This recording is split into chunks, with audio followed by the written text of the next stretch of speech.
Hosmer deal, low risk, somewhat high reward. I don't want to say high reward with a guy like Hosmer at this point in his career, what we've seen. But again, compared to what was there last season, and as Scott mentions here in the Crawford, or Scott Crawford in the comments here, best wishes to PJ Higgins and Alfonso Rivas, both granted their releases by the organization.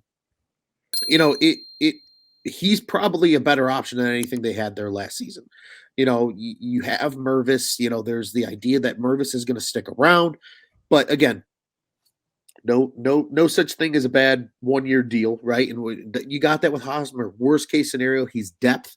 He's gonna again be a warmer body at first base than pretty much anybody that played the position last season. And even if he gives you 730 OPS production like he did for the first half in San Diego last season, also still better than what the Cubs had at first base last year. So, you know what I mean? Even if it's just a marginal improvement, it's a marginal improvement as a safety blanket for if Mervis isn't fully ready right away.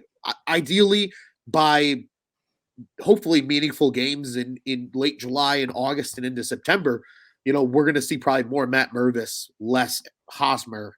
Unless it's we're going to let Mervis DH today and Hosmer has to play there because we need a warm body that can catch the ball over at first base. But guys, your thoughts as well on the matter, because again, it's a move that garnered a lot of debate for, I think, a lot of people just were overreacting, if that makes sense. Oh yeah. I don't hate the move at all. Like I talked about it a few weeks ago. I think I tweeted it about it. It shows where you are in the offseason when Cubs fans were debating who we should get between Trey Mancini and Eric Hosmer. Also, quickly on Mancini, I'm happy that Mancini hasn't signed with the Cubs. I am too. I agree. Thanks to you three, because I don't need to be seen in a Mancini. But anyway, continue. Oh yeah, I forgot about that. I forgot all about that completely. Because to be honest, I swear I'm not just saying this because we got Hosmer. If I had to pick between the two, I would have picked Hosmer. I'm like you. I didn't understand the outrage among a lot of fans out there trying to say, well, we just got another ground ball guy, blah, blah, blah. For $700,000 for pocket change, Jed Hoyer probably had it like in his cup holder in his car. He got a 4-time Gold Glove winner, a former World Series champion. Like when it first came out that we signed him, there was talks about, I don't know if he's a good, some people were saying on Twitter, like, I don't know if he's a good clubhouse guy or not, but like you saw all over the internet, like former players putting that shit to bed and saying, no, that's not true at all. This guy is a huge clubhouse guy, veteran presence, all that stuff.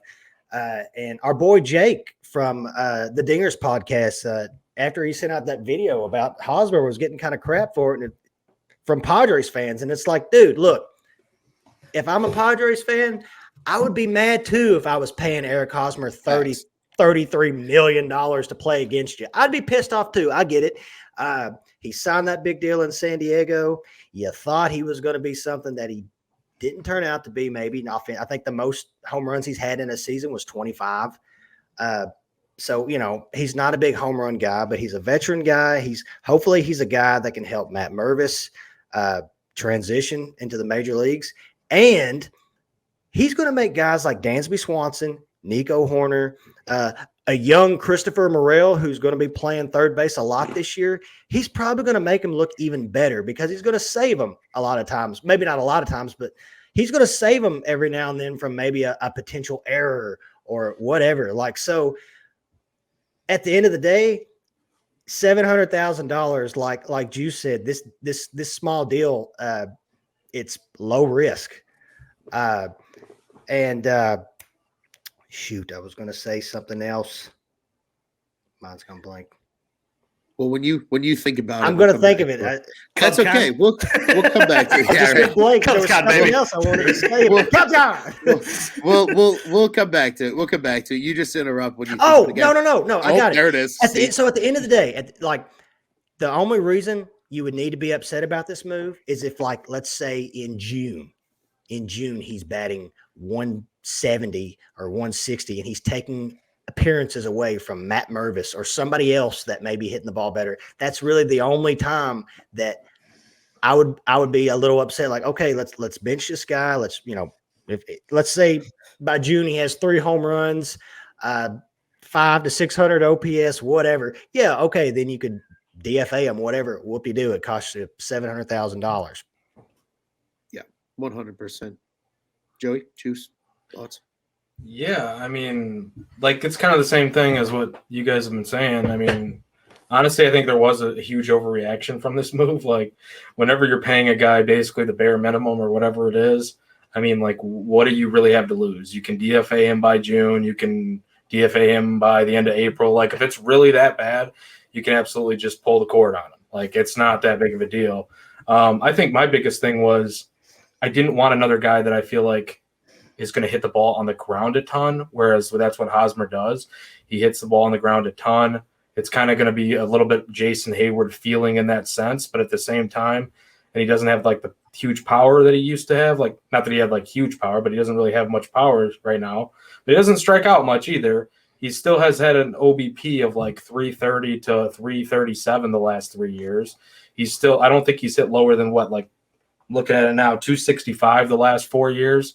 Like, he still can hit the baseball, and he's going to provide some leadership. Marcus Stroman's talked about like his leadership and stuff, as we, so like, I like that perspective. You're trying to guide these young players to build them up and produce winners. Really, like, it's about the whole mentality. It's the clubhouse feeling. It's adding that solid presence. Whereas that's something we liked about Hayward, right? Like, we really like that aspect. And now that you're losing that, at least you're going to get a guy that is still playing quality baseball, even if he's like underperforming to huge contract levels. Like, yes, he's not going to provide you the upside that he once did, especially with the Royals, but he can still be a quality baseball player. And like, that's valuable to a team that doesn't have too many leaders, doesn't have too many left-handed bats. You have Tucker Barnhart, a lefty. You have Ian Happ, a switchy, but that's basically him, and Cody Bellinger are your 2 big lefty bats. Where, yes, Matt Mervis, we want him to be that guy, and I don't want him to take at bats from Matt Mervis by any means, but like, and that's where I kind of agree with Tyler. I hope this doesn't like mean the Cubs are going to be absolutely bogged down with Hosmer. They're going to want to stick with him, like Ross will want to stick with him throughout the year. If Mervis is kind of going off and showing that he can be the guy, that's why I kind of wanted a right-handed hitting first baseman platoon option with like a Mancini or somebody, but I don't hate it. Like, there's nothing to hate with this move. I don't, it's all right. It's fine. Yeah, and somebody's got to replace Jason Hayward as a ground ball guy anyway. Juice, what say you, my friend?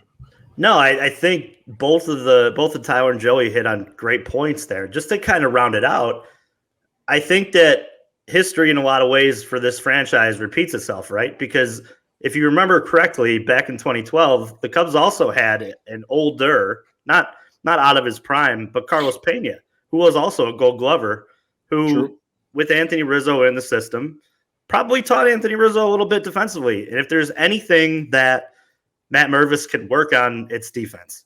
So as you sit here and look at like what's going on for the next year, this team is obviously put together to hopefully maximize the young pitching that they've kind of acquired, and they've kind of are going to try to maximize for next year.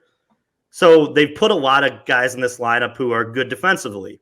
They may not hit as much, but this is almost like the year that either you roll the dice and see what you can get out of your pitching staff, and hopefully that's enough to carry you to a wild card. But this is as much a development year as it is just like last year, if not more. So guys like Mervis and guys like maybe Brendan Davis, who wins, some time at the big league level. Those are guys, and obviously Christopher Morel, like we've talked about all last year, be another development year for him as well. But having guys like that in your locker room, like Eric Hosmer, who can teach you how to not beat yourself every day, I think is more valuable than you'll probably get out of his bat. I mean, let's be honest here, guys. We're probably looking at this too deep, and he'll probably, in a perfect world, what happens is for 2 months of the season, he starts – Mervis outperforms himself at AAA, if not at the big league level with the DH, and he can improve defensively throughout the year to where he can take over that position. And then they don't have to worry about it for a very long time. So just to kind of round out what that season could be like, you're paying for less than nothing for maybe a guy who's going to platoon DH and spot fill at first base at the second half of the year. So really, you're talking about 2 months of a guy that is going to be on this roster and a mainstay in it, probably in the lineup until Matt Mervis can fully grasp that position and move on with it. That's the hope, I think. And if that doesn't happen, there's worse guys to be rolling out that are in the free agency right now than a guy that you're going to pay less than $1 million for. So I think to just kind of get Mervis that next kind of step, that stepping stone, I think Eric Hosmer is one of the perfect people to do that, considering that he's obviously hit at every level that he's been at in the minor leagues. But there's been some questions about him defensively, and who to learn better from than a 4-time Gold Glover. So, yeah, 100%. You can tell that when the Cubs make moves, they think about the type of people they're bringing into the organization with a lot of guys. If you look at Cubs of old, right, with the Milton Bradleys of the world to Cubs of new, you can see that culture is a big deal to this front office. And I think, as Stroman and many others have noted, Hosmer, big clubhouse guy, especially was a Team USA representative last time that the U.S. took gold. And that gem that Stro threw.